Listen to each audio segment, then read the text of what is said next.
Hey, what's going on, guys? Welcome to the channel. I'm Ben, and today we are going to be taking a deep dive into the changes that Yamaha has made to the legendary Tenere 700. And if you guys are unfamiliar, I was one of the very blessed souls to get one of the very first Tenere 700s that were sent to the US back in 2020. I rode it, modified it, and then eventually sold it to my dad so I could move on to other bikes like the XR650L and DR650 that I've been building into adventure dual sports this season. But I've always loved the Tenere 700, and I'm really glad that I was able to get my dad a bike to get out and ride on his adventures. He's been all the way out west with it, and I'll be releasing a series from that adventure this winter. So if you're interested, don't be afraid to hit that subscribe button. We'd love to have you guys watching along each week. In today's video, though, we're going to go through all of the changes that it looks like Yamaha has made from the previous version and sort of since the original version that arrived in the US a couple years back. I've waded through all the marketing jargon in the features section and picked out some sort of noteworthy bullet points that we'll go over, and we'll also take a closer look at this sort of crossover image that I've created between the 2024 and 2025 model, because it seems as though there are maybe some things that they didn't list in the features section. So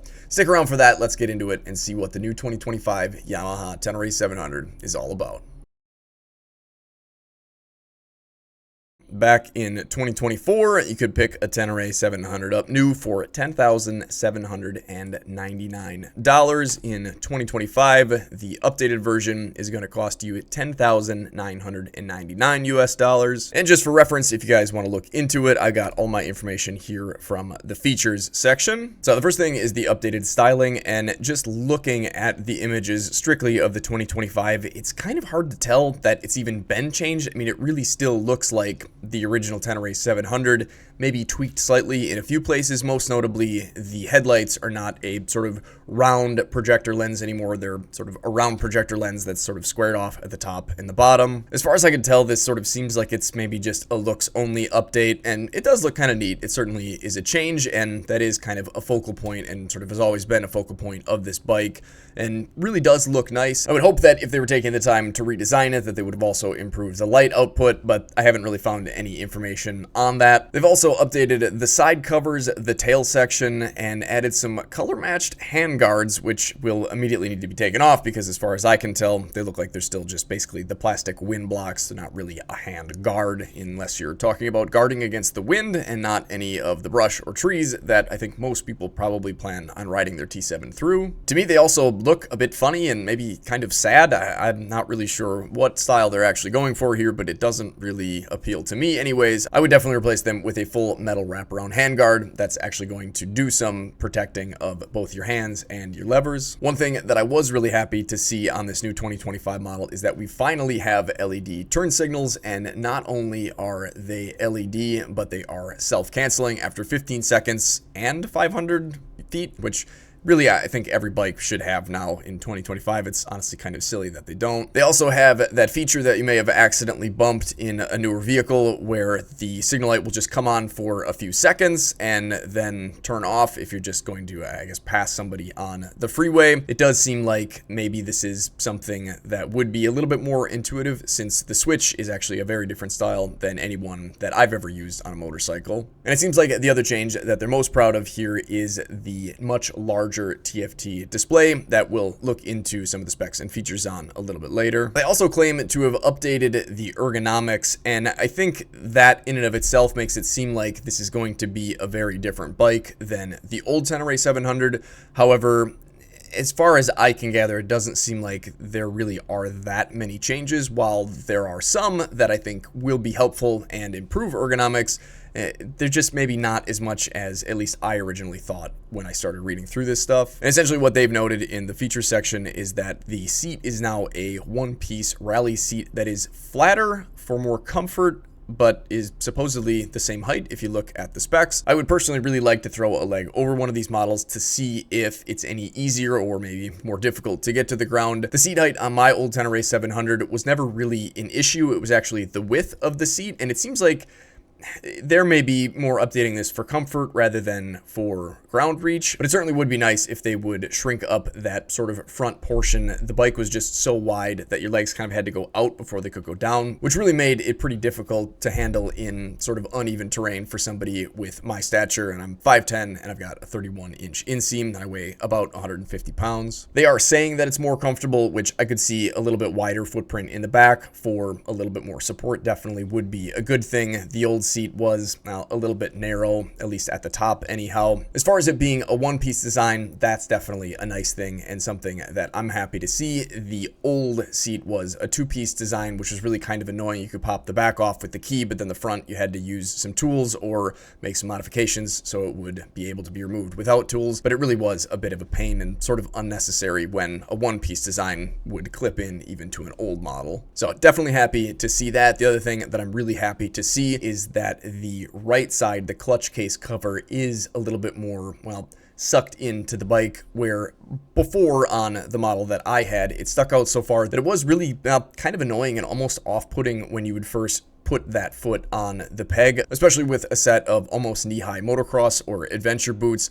It really just kind of pushed your leg off the bike, and it made it sort of awkward to try to hug it tight. So that being shrunk up definitely, I think, came from customer complaints, and I'm definitely happy to see that. It looks like 2025 owners will also be getting longer and wider foot pegs, which, well, I mean, I guess is always a good thing. I really never had too big of an issue with the old set of pegs. I pulled my little rubber dampers out of the center and was always pretty happy with the grip and support that they gave me. The next thing that caught my eye is in the suspension department, and some of this was implemented, I think, maybe in the 2024 model, but again, I'm coming from a original version. So if you guys have any information on that, feel free to let me know down in the comments. But it looks like they're saying we've got revised KYB suspension front and rear. The front is still going to be a 43mm fork, but it now has a preload adjustment along with compression and rebound adjustments.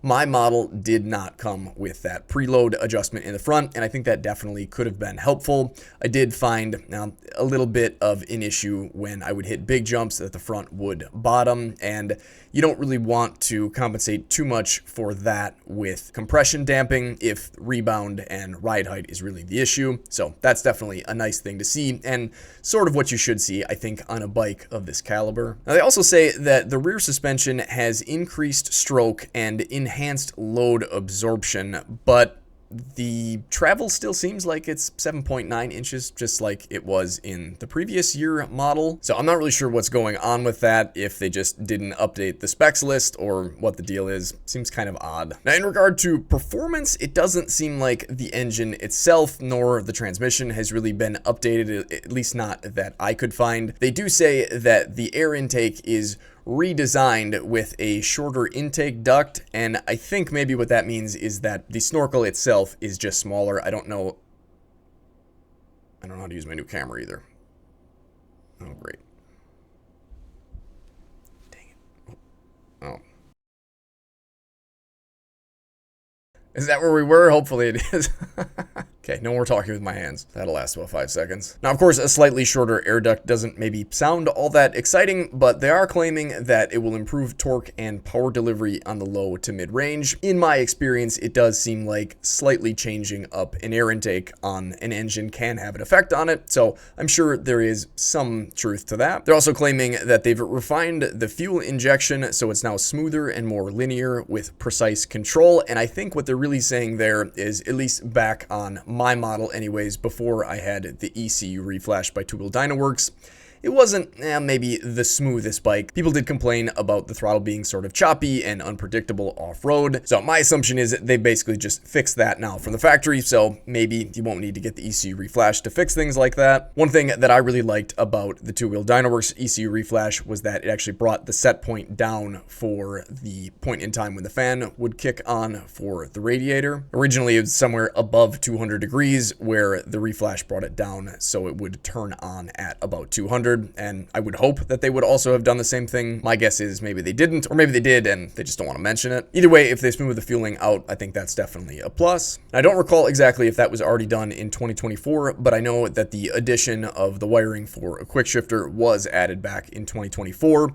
So you're still not getting a quick shifter, but you're getting, well, the wiring. So if you'd like to purchase one, everything should be set up and ready to just plug and play. Beyond that, it doesn't really seem like there are any changes. There's always quite a bit of talk, even back in the 2024 listing, about how great their cross-plane 270-degree crank engine is, and it is a great engine. It definitely is a powerful motor. It's a nice sounding motor. It's a very reliable motor. I always loved it, but it doesn't seem like there really have been any spec changes, so nothing really too exciting beyond that, which is, well, maybe mildly unfortunate because the new model did gain about 7 pounds. So now instead of 452 pounds like the 2024 model was, the 2025 model is going to weigh in at 459 pounds. But of course, remember that's without all of the crash protection, without any luggage or any other heavier aftermarket parts that you might want to bolt on, which is again, of course, why I went to bikes like the XR and the DR that don't really need crash protection per se, at least not as much as a bike like the T7 does. And well, they weigh more like 350 pounds. But of course, as I've always said, the Tenere 700 is an amazing bike and certainly isn't really designed nor marketed towards the same type of person that is going to want a bike like an XR or a DR. We're about to get into some features that are miles ahead of a stock DR or XR. However, well, both of my builds have, well, kind of a few of these features anyway. Now, some of you guys are really going to like this stuff. Some of you are probably going to hate it, and a few of you will probably fall somewhere in between. The first thing is something that I was really happy to see, and it looks like they've updated the ABS. It's a little bit hard to tell if you can quickly switch between modes. I would sure hope so, because there was nothing more annoying than having to stop and hold the ABS button down for what seemed like forever before you could take off again. And I'm not sure exactly when this got changed. I think some of it was updated maybe just last year. But either way, there's a dedicated ABS button where my 12-volt port used to be, and it seems like you can press that and just switch through the ABS being on both front and rear. You can turn the rear off, which is really kind of nice for off-road. It's not really a huge deal as long as the front works well to have it still actuate off-road. In fact, it might save you from accidentally dumping it off-road if you grab a handful of front brake. My Husqvarna 701 Enduro has something, well, that seems like it should be similar to this, and I love the fact that I can leave the front ABS on and have the rear off. And it looks like the final mode for ABS on the 2025 Tenere 700 is that you can completely turn the front and rear off, which is essentially how the old bike, my version, was. Now, at this point in time, it seems like most new bikes that are coming out are going to have some form of ABS on them. It's definitely nice to see that we're still able to turn it off, maybe even easier than on my model. But this next thing is something that you are able to, I think, get around depending on your choice in model today. But I think going forward and eventually every single motorcycle, unless we run into some sort of issues because of it, will end up with a ride-by-wire rather than a ride-by-cable, which I know sounds like sort of a weird term, but essentially what they're saying is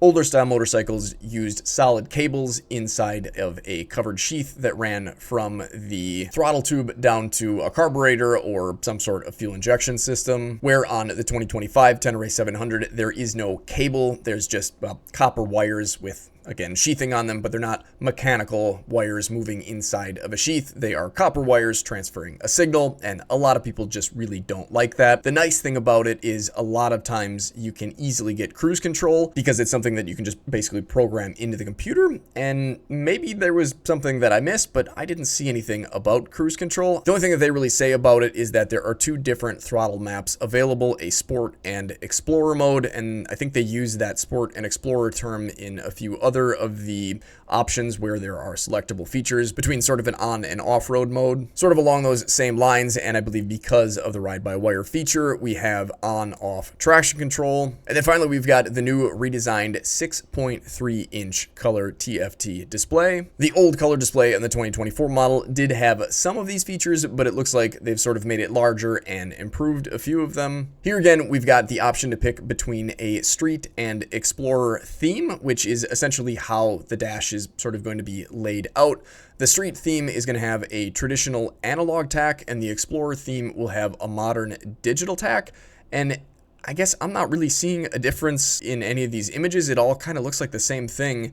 And to be honest, I'm not sure if they're calling this an analog dash or if this is the digital one. It's a little bit hard to tell since, well, basically it's all digital. It's on a screen, none of it's real. But to me, an analog tack is a circle with numbers all the way around it and a little dial indicating where you're at on the RPM gauge. So I guess until we see a little bit more video footage of this, it's going to be a little bit hard to tell, but it definitely sounds like kind of a cool feature. And finally, something that I'm sure is going to make a lot of you groan, and that is the fact that even back on the 2024 model, they now have, yes, of course, their own app, the Y Connect app. And in previous iterations, like I said, back in 2024, you could do some things. Now it looks like they've sort of improved the functionality of the interface between your cell phone and the dash. They're now saying that you can connect your phone and a Bluetooth headset, which of course both you have to provide on your own to make and receive calls. You can also access your music, which I would assume means you can pick it, play it, pause it, skip backward, forward. And then it says you can access full screen turn-by-turn navigation through Google Maps.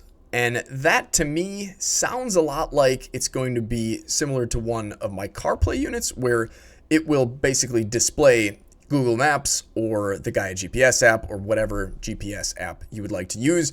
It really is something that I've come to love.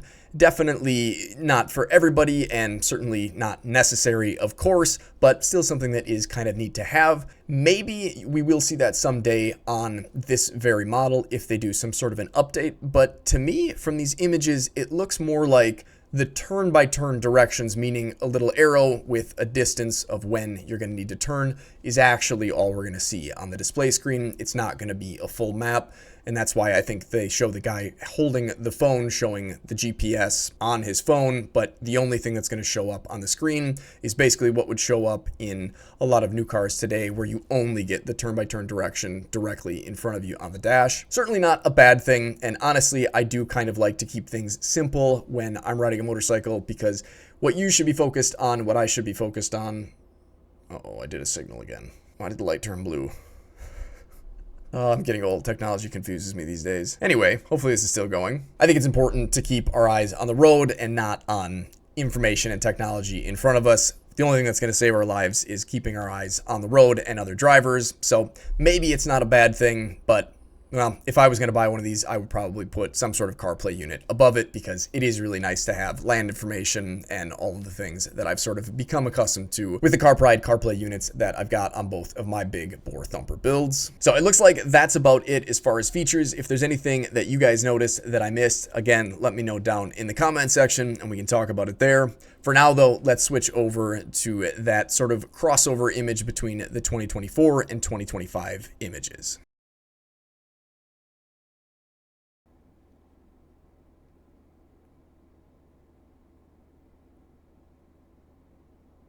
Check this out.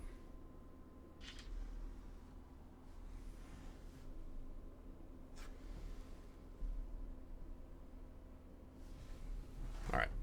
So I figured out my fancy new camera a little bit here now. Let's see what the new 2025 Tenere is going to look like in comparison to the old models. So just so we're all sort of on the same page here, these images were taken right off of the media section on Yamaha's website. So this is the new 2025 model, and it is laid directly over the 2024 model. For scale, I essentially used the front wheel here, matched those up, and then had to sort of drag the images to a point where the frame is my, I guess, center point or point of reference. So the wheels, as you'll notice, will not line up. I believe that is just because of the way that they've sort of got this, well, shown or laid out. It seems like the 2024 model is shown with the wheels sort of extended all the way down, as if maybe the bike was up on a lift, where the 2025 model is maybe shown with the bike's own weight sort of sitting on the springs. So I think that can easily be ignored, at least until we get a different spec sheet for the 2025. So if we look kind of close, if you reference maybe the frame here and sort of let your eye notice what changes kind of around it, we can see there are some things shifting around, most notably the side case cover on the engine changes, as does the little plastic shield that appears to still be here to protect the clutch linkage, but I don't really know why it needs to be so large, but either way, that still seems to be there. Other things like the brake reservoir don't really seem to change a whole lot. There are a few components, mostly in here, that are changing between the old model and the new. So we've just got some empty space here. I'm not 100% sure what that is. Maybe something for emissions. A lot of the section on the bottom here stays much the same. This does appear to hang down a little bit more, and I'm not sure if this is, I don't think it's part of the exhaust because your catalytic converter is here. So I'm not sure if this really is the suspension, but it definitely got a little bit bigger and does seem to hang down a little bit more. However, that could just be the fact that this wheel is sucked up a little bit more, sort of dropping this part of the suspension down. But either way, no huge changes down there. If you kind of train your eye on these new 2025 plastics up here, as well as back here, and especially the gas tank and this little piece of plastic above the gas tank, you can see that that all changes quite drastically. And that's what I was saying earlier, that this still looks exactly like a Tenere 700, and you wouldn't really know that they changed it a whole lot until you look at these two images, or at least I really couldn't tell how obvious it was until I laid them over each other and was doing this. I mean, it really seems like things kind of have changed quite a bit, and I think a lot of this will maybe be a little bit more clear in person. But one thing that actually took me kind of a long time to notice was the fact that we don't have this gas cap that really should have been hinged. I'm not sure if they would have gone with a hinged version. That would be much nicer than having to keep track of a gas cap on an adventure bike.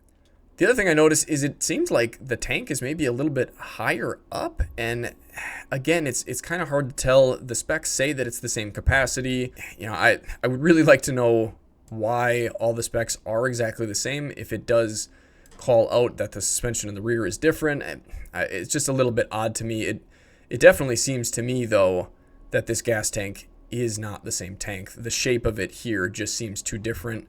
They could have just repositioned it and moved the plastic around it, but to me, it looks higher. And you guys have to let me know what you think, but it seems to me like they moved it up.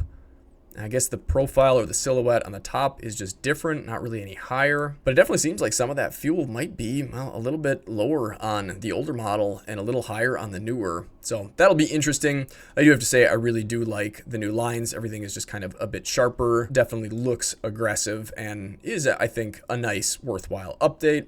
Is it worth buying just because of the looks? Well, I guess I'll leave that up to you. Sure is a sharp looking bike, but so is the old model. You can also see the headlight, and the fixture here for the dash does move around just a bit and maybe has a little bit more support, which definitely I think is a good idea. If you guys watched the videos where my dad and I took this bike and my Gen 3 KLR on some single track, you know that this on my bike, now my dad's bike, had a very close encounter with a tree. Still seems like it's made out of plastic though, so I'm sure it could get busted off just as easily as the old one if you really threw it into something, but might be a little bit more steady and maybe wouldn't require the Camel ADV anti-bobblehead kit. The exhaust strap and the hanger do seem to have been changed a little bit.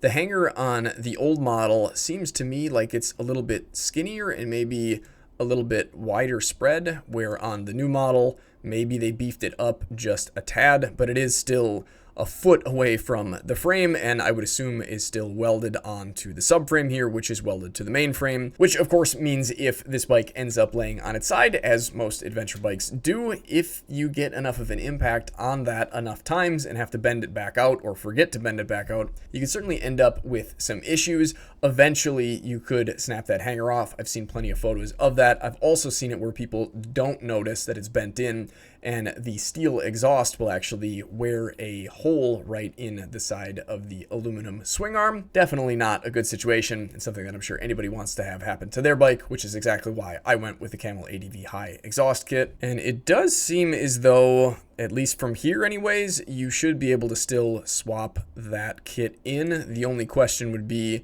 would the hanger still work with this possibly slightly changed hanger? I guess we'll just have to see what Corey thinks when he gets one of these in his shop, but I would think it wouldn't be too hard to make some of the kits out there, at least with maybe a few slight changes, work pretty well, and you should be able to get this up into a safer location where it's not going to get broken off as easily. If you train your eye on the peg area here, you can see that it does get, well, a decent amount bigger and still does have that little rubber isolator on the top of it that I would hope is still removable. You can see that the line in the seat here does, of course, disappear since now we have the one-piece rally seat. But to me, at least in this side profile view, it doesn't seem like it's changed a whole lot, at least not on the back portion where you sit. Up front here, however, where it interfaces with the gas tank and shroud for the tank, it is, well, drastically different. It's a lot more, well, dirt bike-ish. We get quite a few more inches of seat up at the front there, so that'll be interesting to see how that all looks and feels when the bike is right there in front of us. But to me, it seems like not a bad thing to have a little bit more protection and comfort up towards the front for those hard off-road sections. Other than that, I'm not really seeing a whole lot that's different. Maybe the exhaust changes slightly there. Again, kind of hard to tell. Seems like it maybe does. Either way, definitely a very cool looking bike. Still, I think the updates that they've made really do make a lot of sense. There are some things that I would have liked to seen change further, like the exhaust design. It really would have been nice if they could have maybe shrunk this up a little bit. I know they have to put something back there, but something a little bit more minimalist would be, I think, better. I really wish they would just stick some decent handguards on here. Plastic wraparound guards just really make no sense to me, and I think give people a false sense of security that you definitely should not have, because these are going to do absolutely nothing other than maybe give you the confidence to smash your hand into a tree. The longer, wider pegs, I think, are definitely going to be nice to have. The cover here that got shrunk up, I think, was definitely a must, and I'm really glad to see that they addressed that. So let me know what you guys think of this redesigned 2025 model down in the comments section. Let me know if there's anything that you think that I missed or anything that you've heard about that's going to be new and improved, or maybe it went the other direction on this new model. I'd love to hear from you guys down in the comments. Thanks for watching. Take care. Stay safe. Stay swanky. Get out and enjoy this beautiful world God created for us any chance you get. And if you can't do that right now, here's some more videos to check out in the meantime.